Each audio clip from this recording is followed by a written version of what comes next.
There have been several dramatic events in the last few weeks, especially the decamping of several people in the PDP to the APC. The governors of Delta State has already gone to the PDP with former governor and almost all the structure, they said, of the PDP in the Delta State.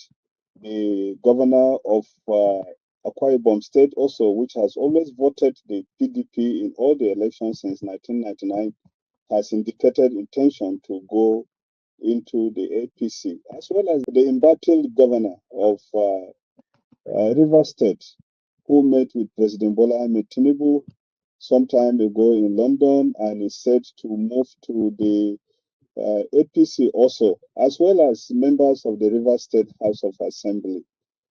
Now, this is a very strange thing, unique in, I must say, in the history of Nigeria. Maybe I will get better education, but even before the person who they are giving their support to declares his intention to contest, he already has a large pool of people from the opposition party that are supporting him. And the effect of it is maybe that he doesn't even need to campaign because the 2027 election is already his own. We need to discuss this issue today is a famous political scientist and one of the godfathers of civil society in Nigeria and a regular commentator on public affairs, Professor Jibrin Ibrahim, who was in the faculty at the Ahmadu Bello University when I was a student. You're welcome, Professor Jibrin. Thank you very much. Now, it seems strange to me, Professor, and it starts from this way. It looks as if you people didn't teach us all that we needed to know at the APU, because some of these happenings in Nigerian political scenes now are so strange from political strategies and what we are taught. We thought we knew so much about politics, but what is happening in Nigeria now seems very strange. What is your take about the happenings in Nigeria? Well, I think what we can say that is that President Tinubu started moving very early from day one after his inauguration on his second term bid. But the pathway he's taken is not really that new. Recall the National Party of Nigeria between 1979 and 1982 orchestrated splits in the 4 other political parties existing at the time, the GMPP, the PRP, the MPP, there's one I don't remember, and got one of the factions to align with it, all in preparation for the 1983 election. And the idea of the National Party of Nigeria at that time is that because it has taken over the heavyweights of key political parties, then the election's outcome will be a foregone conclusion. When the elections came in 1983, the MPN, to its shock, discovered there was a backlash of public opinion against it, and that what it thought would be an easy win would turn out to be extremely difficult. And that was when, late in 1983, started making plans to heavily rig the election. You remember the famous rigging of the Ondo elections with the deputy governor who defected to the MPN, Omo Boriowo, and this type of massive takeover of political structures, therefore did not produce the results. Of course, they still, at the end of the day, rigged it.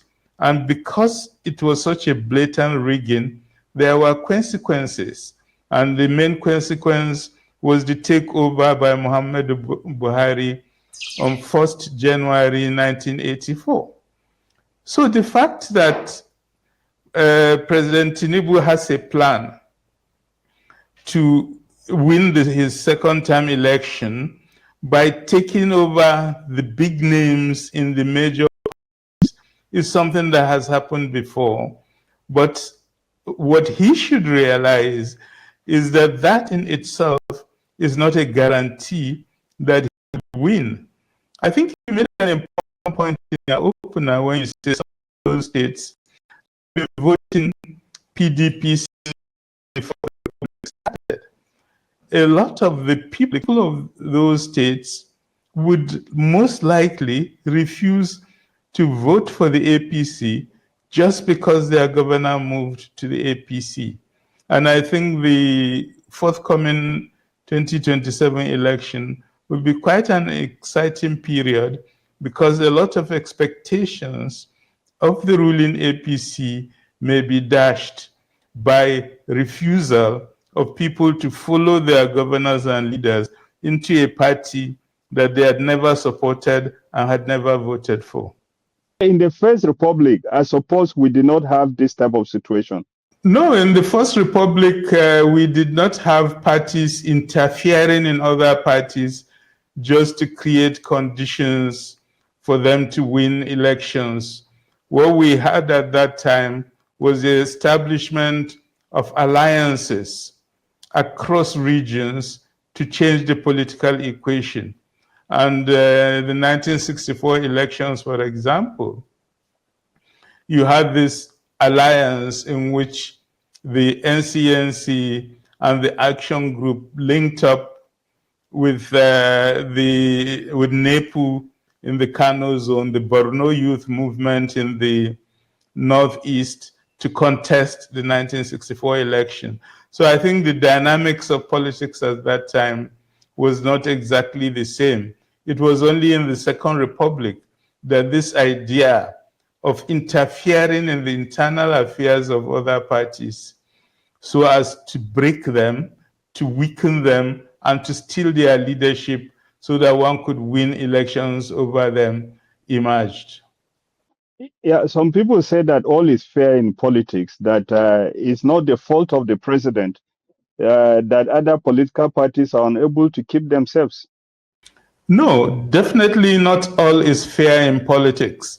In fact, citizens in general tend to object strongly to what they consider to be unfair politics. Unfair politics is using your power, in this case, federal might and federal financial resources, to ensure that there is no level playing ground for elections.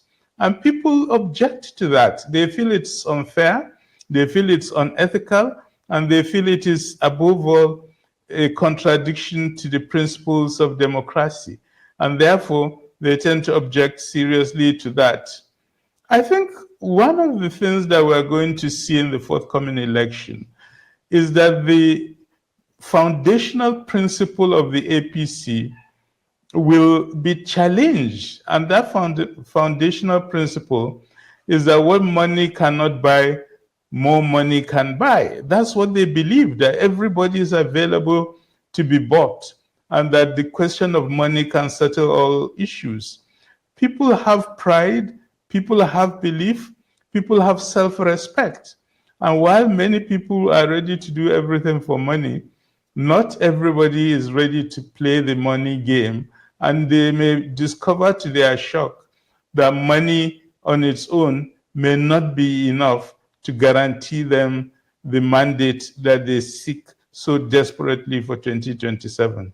Yeah, another thing that worries a lot of people is that in Nigeria's politics, politicians easily move from one party to another.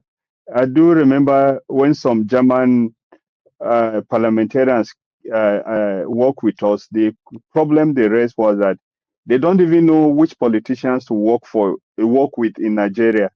Because today someone will say is in party A, tomorrow is in party B. Why is it so peculiar to Nigeria that people don't believe in their political parties?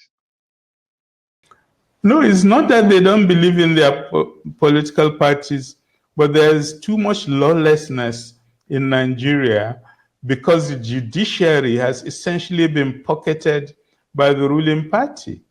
The laws in this country are absolutely clear. If you are a legislator elected on the platform of a party and you move to another party, you lose your position in the National Assembly. That has been confirmed numerous times by the Supreme Court of this country. But the situation has now changed, and the judiciary refuses to enforce the law of the land. And because people now know the laws don't matter and they can do whatever they want, break what law they want to break, and nothing will happen, then it is happening with increased regularity. I think there's a sense in which one of the most serious threats to Nigerian democracy is the way in which the judiciary is used as a partisan weapon against the opposition and in favor of the ruling party.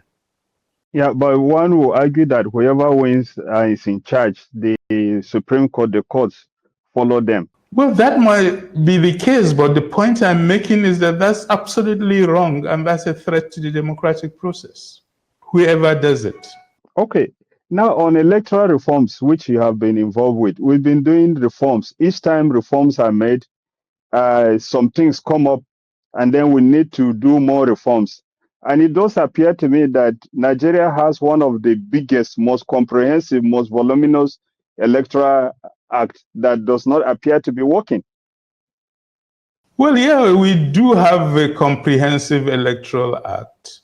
And as you state, it doesn't seem to be working because at each twist and turn, politicians are looking and finding ways to subvert the act. The act is very clear in terms of entrenching intra-party democracy within our political parties and ensuring nomination of candidates follow strict electoral rules. But we do know that repeatedly, party conventions do not follow rules. And when they happen, therefore, it's actually always a question of what the party bosses decide rather than what the rules of the game are. I think the question of piecemeal electoral reform that we're engaged in has been in response to new ways of subverting additional phrases added to the Electoral Act, additional clauses rather.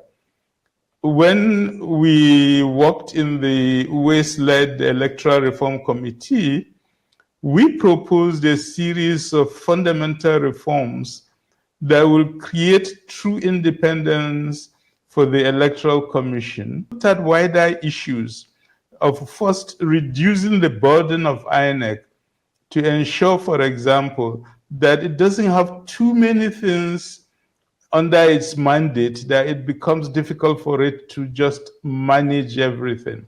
For example, we proposed that political party regulation be taken up by another authority. At the same time, we put up a proposal for a tribunal on electoral crimes. Currently, INEC has responsibility for prosecuting electoral crimes. INEC is not a prosecutorial body and has neither the capacity nor the staff to prosecute the vast number of Nigerians who engage in electoral crimes. Since 2009, no government has accepted to implement those key recommendations we made, and the real reason why they wouldn't implement them is that it would have created a much more honest and healthy electoral system, and that's exactly what they are afraid of. As we run off, because it's interesting, I would love that we'll continue this discussion. As we run off, the question people have is that perhaps the INEC itself, there's too many regulations for the parties. Where will the parties not be so self-sustaining? They can make their rules the way they want, and but now the National Assembly virtually writes the rules for how the political parties should behave. Well, the issue about the rules governing political parties followed from a very detailed debate by leading Nigerian scholars in the political bureau that were appointed to look at why the First Republic failed and what we must do to ensure subsequent republics function well. And one of the key issues they identified was that we had parties that were either regionally based or ethnically based that were operating. And it made it difficult to forge a national front on any issue. And that if we want to build a strong Nigerian nation, it was important to make sure Nigerian political parties were genuinely national and have a spread all over the country. And if we are to do that, we must have clear regulations both in the Constitution and in the Electoral Act. So that was the origin of the large number of regulations we have governing political parties. The second issue is that they felt political parties needed to be genuinely democratic in their internal functioning so that when they compete with other parties, they will still retain those principles of democratic practice. And that was why there are also all those rules, especially in the Electoral Act, ensuring that all political parties follow their own constitution, follow their party rules, and abide by constitutional provisions to enshrine democratic practices in internal party affairs. So there's a long history to why we have this system, and I think it does make sense. It does make sense. I feel maybe the time has come for a new debate on these issues to reconsider why is it that these regulations have not really been followed by political parties, have been disregarded, and the courts have refused to enforce many of these regulations or enforce them in a way that was not according to the intention of the original framers of these regulations.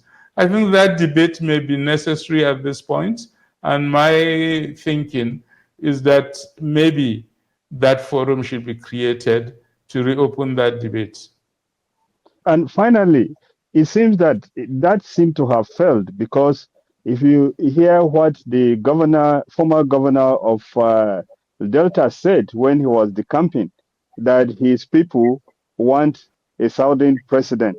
So we're still back where we were in the 60s, when everybody was talking about his tribe, his religion, and his ethnicity. Yes, it's a political issue where a candidate comes from. And I think political parties do have the right to say the candidate I want for this election should come from this zone of the country. Because one of the principles of Nigeria's political life has been the question of federal principle.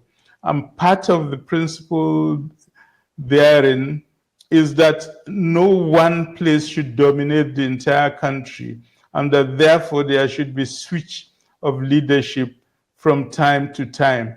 That in itself is not a demonstration of the failure of the idea that parties should really reflect the nation in terms of their composition and in terms of their action and in terms of their membership. Well, we have been speaking the last few minutes with Professor Jibrin Ibrahim, a famous political scientist and one of the fathers of civil society in Nigeria. We hope to continue the discussion next week so that we can have greater understanding of what is happening in the Nigerian political space. Once again, Professor Jibo, thank you very much for availing us your time. It's a pleasure.